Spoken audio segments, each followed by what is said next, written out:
I always thought I knew who I was. I thought Daniel, the man I had presented to the world for 24 years, was the sum of my identity, my work, my friends, my habits, my love for Isabella. I thought the choices I made, the life I lived, were my own. But life has a cruel way of rewriting its rules when you least expect it. I live in a small, meticulously organized apartment on the edge of the city. The walls are a warm beige, lined with photographs of moments I tried to capture before they slipped away. My office is cramped but orderly, a reflection of my mind, or so I thought. Every morning I dress in crisp shirts and tailored pants, blending into the routine of work and life, hiding the part of me that no one knew existed. That hidden part, the one Isabella never fully saw, is where the story begins. It was tucked away in the closet behind the jackets, in a box labeled Memories. Inside were dresses, delicate shoes, and wigs I had collected secretly over the years. I had always been fascinated with transformation, not as a hobby or a whim, but as a lifeline, a doorway into a self that could exist quietly behind closed doors. Isabella knows me, or at least the part one let her see. Our relationship is loving but complicated. She is confident, assertive, and occasionally cruel without realizing it. She has always teased me about my hesitations, my sensitivity, my aversion to confrontation. A real man wouldn't second-guess himself, she'd say, teasing but with a pointed edge. Those words, meant to provoke, had a lasting effect. Deep down, I questioned what a real man really meant. And secretly, I wondered what it would feel like to step out of that mold entirely.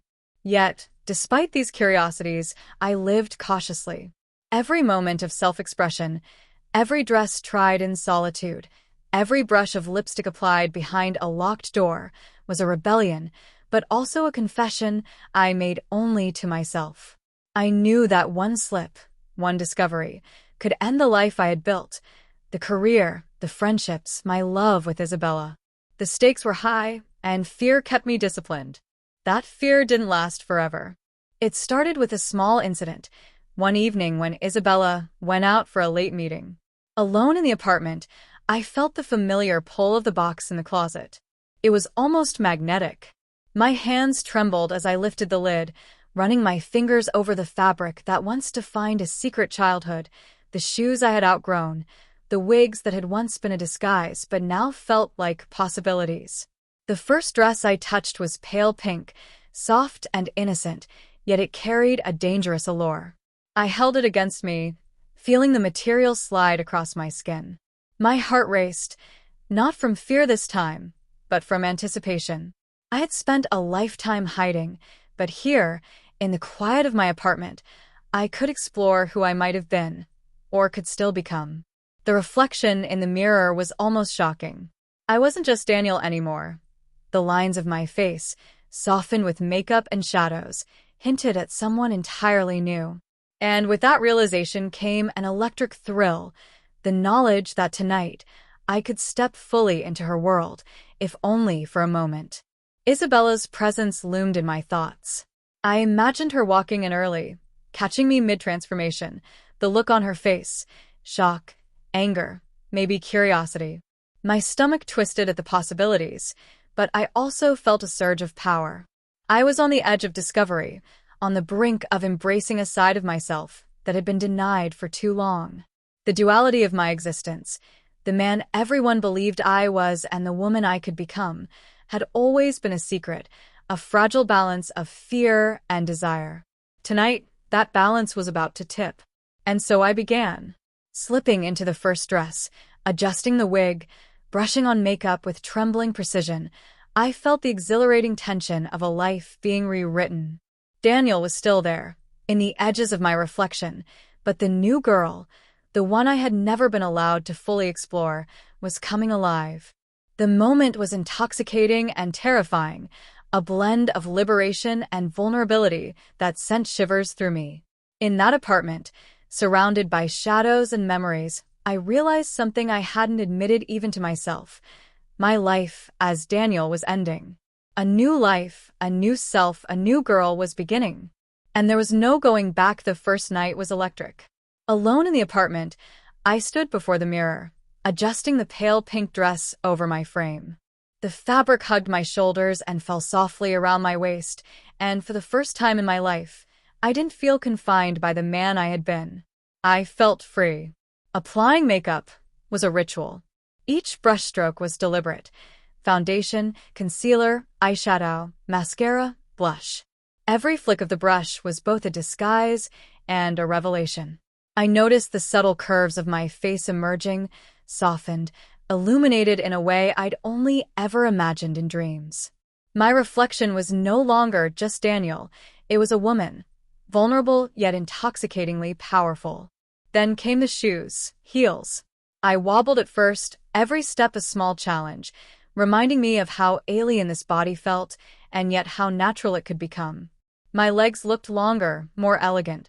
Each movement made me conscious of myself in a way I'd never allowed. I laughed softly at the thrill of it, a mix of embarrassment and excitement twisting together. Internal struggles. Even in this moment of liberation, fear gnawed at the edges. What if Isabella walked in? What if a neighbor or a friend saw me like this? My heartbeat quickened at every creak of the apartment floor, at every passing sound outside. Yet the fear was inseparable from exhilaration. I had spent years suppressing this part of me, and now, for the first time, it was alive. I remembered her words, unkind but resonant. A real man wouldn't do this. Those words had haunted me, challenged me, and now they seemed almost irrelevant. I wasn't doing this for validation from anyone anymore. I was doing it because I wanted to see myself fully reflected, without shame or hesitation. The first steps into the new identity. Night after night, I experimented. Dresses, wigs, makeup, high heels, each combination taught me something new. Sometimes I looked in the mirror and saw Daniel faintly behind her, like a shadow or a ghost. Sometimes I caught glimpses of a woman I had longed to be, finally tangible. The thrill wasn't just visual. My posture changed. My movements softened. My voice, when I whispered to myself, took on higher tones without effort. Each step, each gesture, each glance in the mirror became a study in duality. Daniel still existed, but a new girl was emerging with undeniable presence. Suspenseful situation. One evening, Isabella's schedule changed unexpectedly. She was due home earlier than usual. Panic surged through me as I scrambled, half-finished with a delicate outfit. Wig askew. My heart raced. The idea of her seeing me fully transformed filled me with equal parts fear and longing. I hid behind the door of my bedroom, the dress half-fastened, listening to her footsteps in the hallway. My hands shook. Would she walk in, discover everything, and reject me? Or would she see something she had never understood and accept it? The apartment felt suffocating, the air thick with suspense. Even in my solitude, my mind created scenarios. She laughing, she screaming, she crying, she leaving. Each possibility was a dagger, and a thrill rolled into one. Emotional evolution. The secret began to take on its own weight. Living between Daniel and the new girl became intoxicating yet exhausting. Every action, every glance, every sound made me hyper-aware of my duality. I started leaving subtle clues for myself, a misplaced lipstick on the table, the soft click of heels when no one was home, the faint scent of perfume lingering in the room. I also noticed changes beyond the physical. Confidence, once muted, surged in small waves. I held myself differently, walked differently, even spoke differently when alone. Yet vulnerability remained. Every knock at the door, every unexpected noise, every text from Isabella caused my pulse to spike. Key symbolic props and moments. The first wig slip. One night, a loose wig fell to the floor. I panicked, heart racing, as if someone had discovered my secret. Then I laughed, realizing the thrill was as much about exposure as concealment. High heels and balance. Walking across the apartment in heels became symbolic of navigating two lives, unstable at first, then growing more natural with each step. Mirror reflection. My reflection became a recurring test of identity. Sometimes I saw Daniel, sometimes the girl, sometimes both in a haunting overlay. Internal conflict intensifies. As the weeks passed, I found myself living in tension between two extremes: the desire to fully embrace the girl I had become, and the fear of losing the man who still existed in the eyes of the world. I began questioning, could Isabella love me as I truly was? Could I accept this transformation as permanent, or was it a fleeting escape from a life that never fit? Every choice felt consequential. Every experiment with makeup, dresses, and heels felt like stepping closer to a point of no return. The duality of my life, the thrill of the secret, the constant danger of discovery, the desire for full transformation, created a suspense that was as beautiful as it was terrifying. Foreshadowing conflict. Late one night, a knock at the door shattered the fragile calm. A friend of Isabella's, unexpected, asked to check something quickly. My pulse spiked. I froze, thinking of the dresses, the wig, the makeup. The proximity of discovery reminded me how dangerous the thrill had become. I smiled nervously, deflecting the visit, but the fear lingered. Every day brought new tension, a heightened awareness that my secret world was on the brink of exposure. And yet, the pull of transformation, the excitement of stepping into the new girl fully, was impossible to resist. By the end of this build-up, I had become addicted to the duality of my life. Daniel existed in the daytime, cautious and careful, but at night, the new girl was bold, liberated, and undeniable. The suspense was no longer just external, it had entered my very identity, challenging every belief I had about who I was and who I wanted to be. Weeks of secret experimentation had brought me to the edge. By now, the new girl was no longer just an escape. She had become a part of me I could no longer ignore. Each night, I stepped fully into her, adjusting wigs, smoothing the fabrics of dresses, sliding into heels that made me feel taller, bolder, and strangely alive. But freedom always comes with risk. The unexpected obstacle. It started subtly. Isabella's phone calls increased. She mentioned stopping by unexpectedly, asking if I could pick something up from her friend's apartment. The apartment, once my sanctuary, now felt like a cage. Every creak of the floor, every unexpected visitor, became a threat to the delicate balance I had built. One evening, as I stood fully dressed, heels clicking against the hardwood floor, there came a sharp knock at the door. My breath caught. It was earlier than she said. The pounding grew louder, urgent.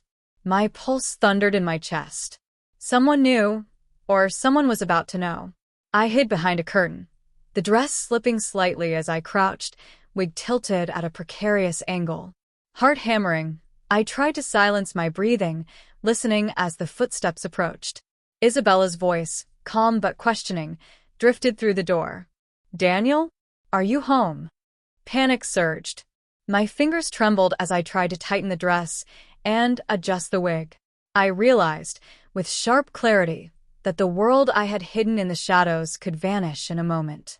Physical and emotional tension.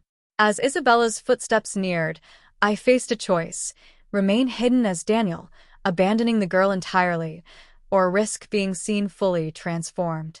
The dress felt heavier on my shoulders, my chest tight with anticipation and fear. The heels, which had given me confidence moments ago, now made each movement dangerous.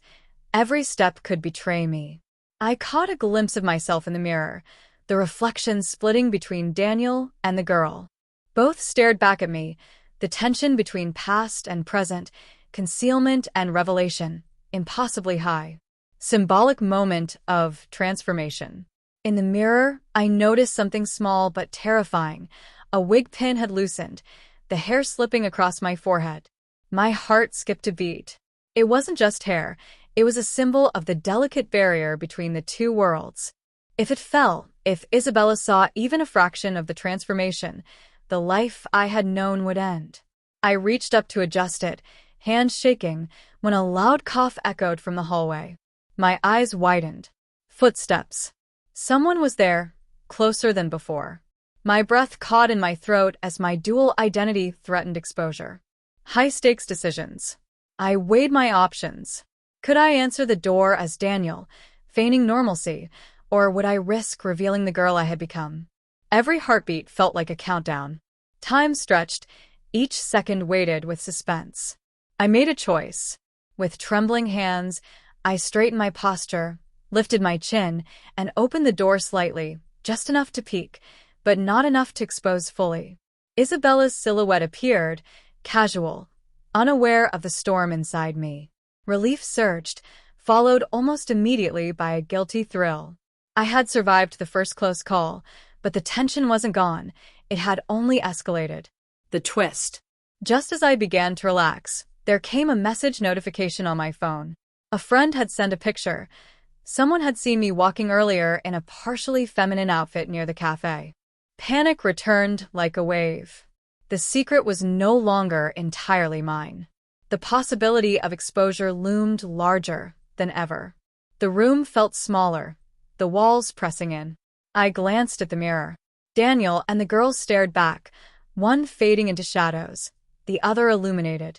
And I realized I could never fully go back.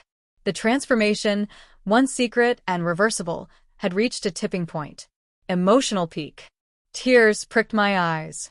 Fear, excitement, shame, and liberation collided. I was exhilarated by the girl I had become and terrified of losing the life I had known. I whispered to myself softly, "This is who I am. I can't hide anymore." Every sensation was magnified.